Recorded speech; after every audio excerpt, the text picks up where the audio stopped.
Today we're gonna get wild European wasabi, aka horseradish, and we're gonna season our gnocchi with it. Keep watching.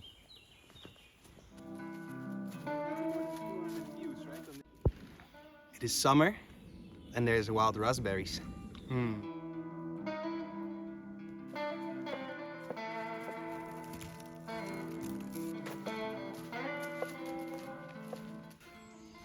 A species of mushrooms. They are from the Russula genus. Most of them are edible. Raw, they're slightly toxic. You can easily recognize them. The stem, if you pull it apart, it pulls apart in these little chunks. The cap is usually red. It can be greenish, grayish as well, or slightly purplish. And it has quite white gills. With this particular one, with the red ones, what's interesting is that in Hungary and Slovakia, they use the skin of these caps, which you can pull off quite easily as well, to season the goulash, because it's supposed to have a peppery taste. Now, we're not gonna eat this one because the snails already had their party with it. And with this one, it's for a little bit more advanced mushroom foragers as well, because you need to know which one you're dealing with. So here we have plantain. This is a very interesting herb. It's helping against stinging nettles. And actually, if you see stinging nettles, you just look around on the ground and most likely you will find plantain here as well.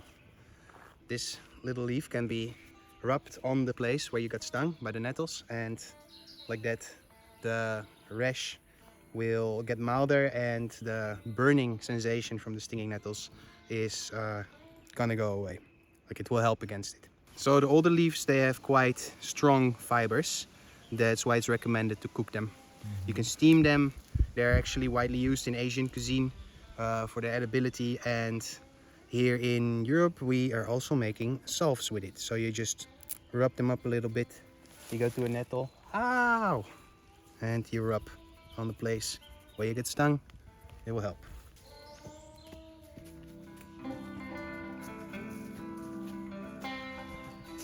Mugwort. Easy to identify because of the interesting shape of the leaves.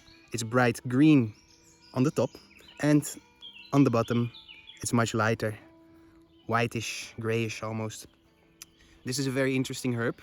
It contains a lot of bitters, which is very good for your liver, and it tastes similar to that of sage, just milder. You can eat it in a stew. You have to cook it though first, and you can make a nice tea out of it as well.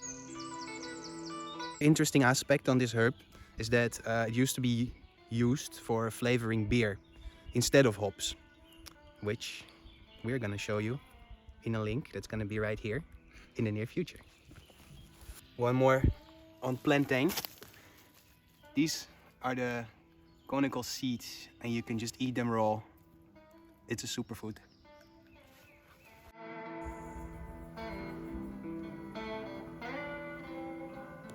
Well, look what we found. The wild European wasabi, aka horseradish. Hard to miss with such big leaves. Nice vibrant colors. The young leaves are a little lighter. Another way to find out if it's really horseradish is to take a piece of the leaf, crush it, and smell it. It will smell like horseradish. The leaves, by the way, are also edible. So let's dig. Especially in Austria and Germany, they like these roots a lot to spice up the meats and fish as well. We got horseradish right here, just a little piece. We don't need too much. We're not picking more than we need. This is how the root looks like. It's white, and if you smell it, you will smell it immediately. That's powerful. Horseradish.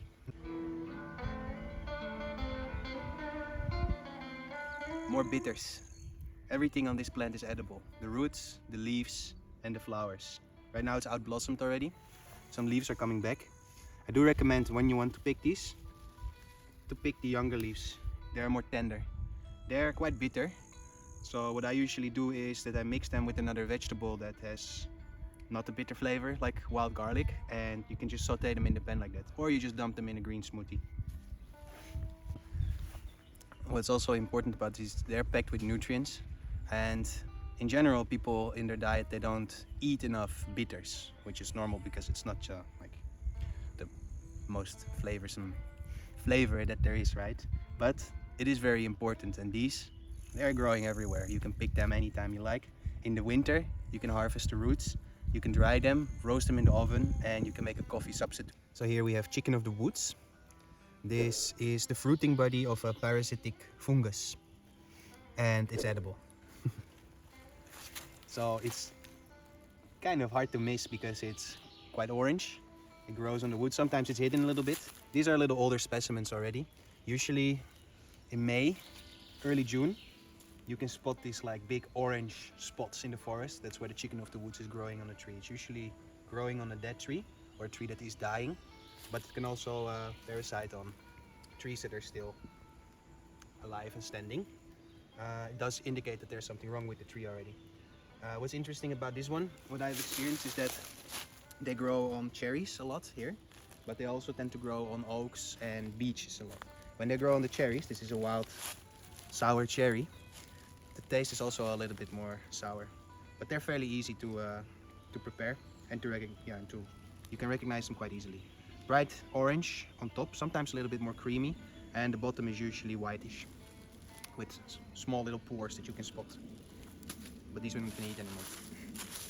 The reason why it's called chicken of the woods as well is because the consistency of the mushroom is very meat-like. So if you put this mushroom on the barbecue or you drop it in the oven, you get it out. It's really, consistency is like chicken meat.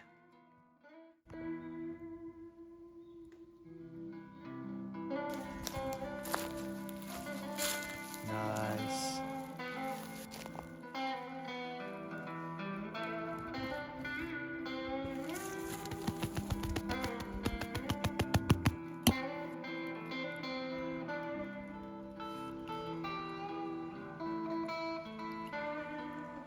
Eat some ticks with our butts. Cheers to that.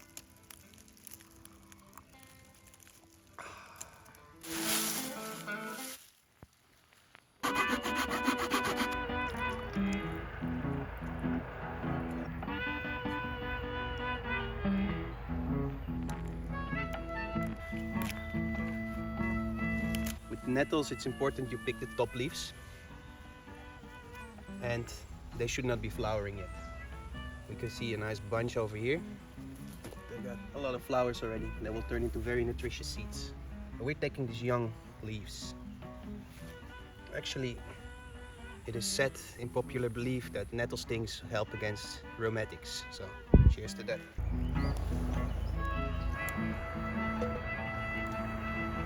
We've just wilted down a couple of greens. I've picked some nettle, some plantain, and some dandelion, and we're gonna chop them up real fine right now.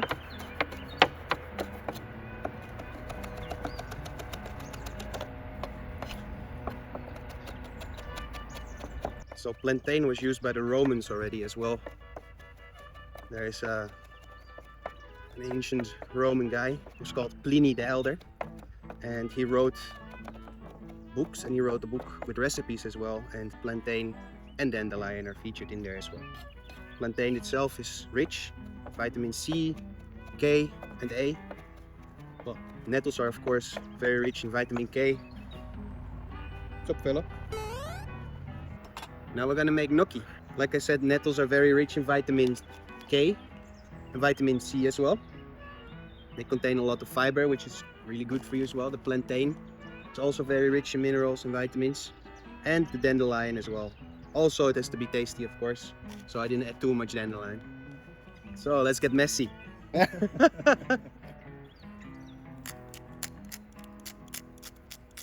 Making gnocchi is fairly easy. It's just a pretty messy process. I'm not weighing down anything because I'm gonna add liquids to my flour and it's gonna be too liquidy, so I'm gonna add some more flour. I will have more gnocchi. Fresh eggs from Granny. Hoppa. Stay in there.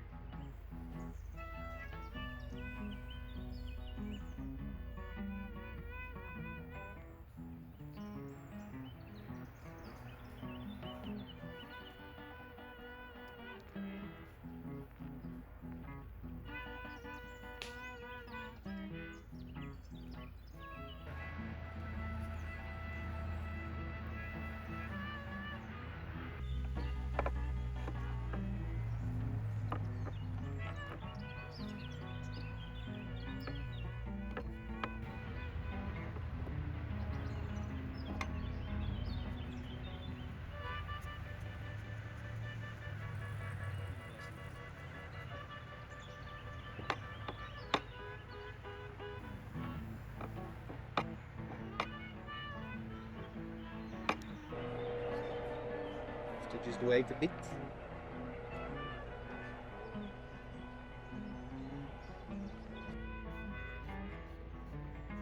Alright, gnocchi in.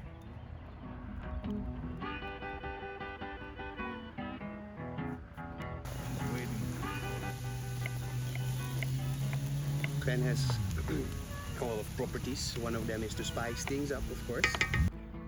And it also helps your intestines with digestion, and that's very helpful, of course. Usually you grate it or you make a nice paste out of it, but we are just going to use this flavor to spice up our gnocchi.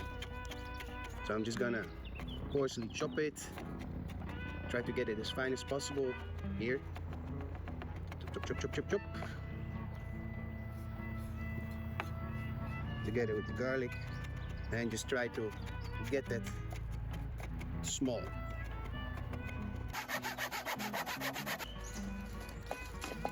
It's going to be such a lovely summer meal with all the good summer veggies.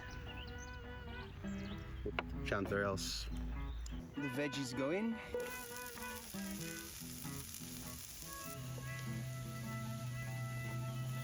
Ever wondered why tomatoes are red? It's because they contain lycopene. Lycopene is an antioxidant, and it's being released in even more quantities when you just simply cook tomato. So we're thinking of our health here. Time to season with a bit of salt. Even though it will be spicy enough, they have been cooking for just a short while. They're going to absorb all the nice juices that are going to be released and are being released. Give my gnocchi a little sear. Mmm, that's smelling good. So the moment of truth. How did this go? Have some chanterelle on there, some gnocchi, nice tomato, lycopene. I can't wait to taste it. All right.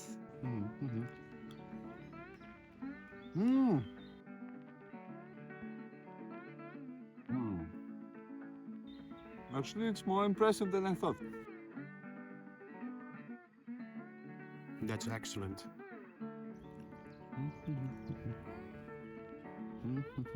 No wine today.